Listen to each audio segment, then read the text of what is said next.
Hey guys, welcome back to our lesson series as we're doing the Christian as told by Satan. It's been really interesting to see where all these lies lead us to, all the lies Satan's been telling us in our lives. One of the big ones that I've been dealing with lately, trying to figure out how to combat this a lot, and something I've struggled with my entire life, was this: you'll never amount to anything. This is one of the lies Satan likes to tell us a lot because he finds our insecurities, he finds where we're the weakest, and he just kind of pushes on it. And we want to be the best, we want to be the greatest. It's what we've been pushed since we've been kids. It's a generational thing. Every generation has this new level of, hey, how far am I supposed to go before I can be the best? You might not be a straight A student, you might not be the best athlete, you might not be even the best public speaker, but this is where Satan really likes to push at us, is, you'll never amount to anything. When I first started off with my ministry, this is one thing that I struggled with heavily, because I was looking up all my other friends who were running into ministry, and they were so much better as a public speaker, they were so much better in their word, and they were asking to preach everywhere.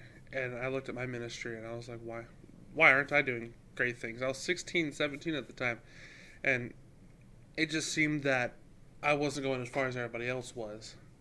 And I thought, maybe, God, this is not what you have for me. Maybe this is not where you want me to be.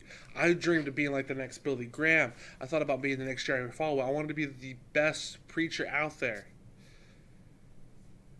And it just didn't seem like I was getting there. I was spending my time in God's Word. I was spending time in prayer. I was training to become a pastor. I went to school for it, and nothing was going through. And the thought of, maybe I'll never amount to anything. Maybe this is not where I was supposed to go.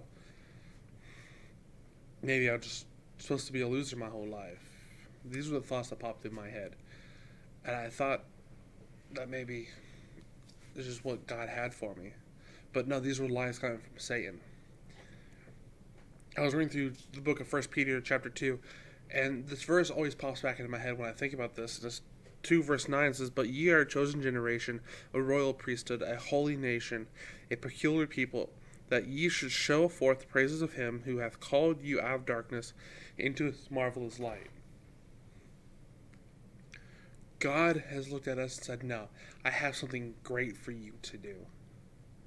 It's not the fact that you'll never be the greatest. He says, for me, you're going to do the greatest things I could possibly ask you to do. He said, you're going to be the one I'm going to send out into the world. You're going to be the one who gives the gospel. You're going to be the one who shares my name with people. God is looking at us and saying, hey, this is what I have for you. We might not be the next Billy Graham. You might not be the best Ben Roethlisberger.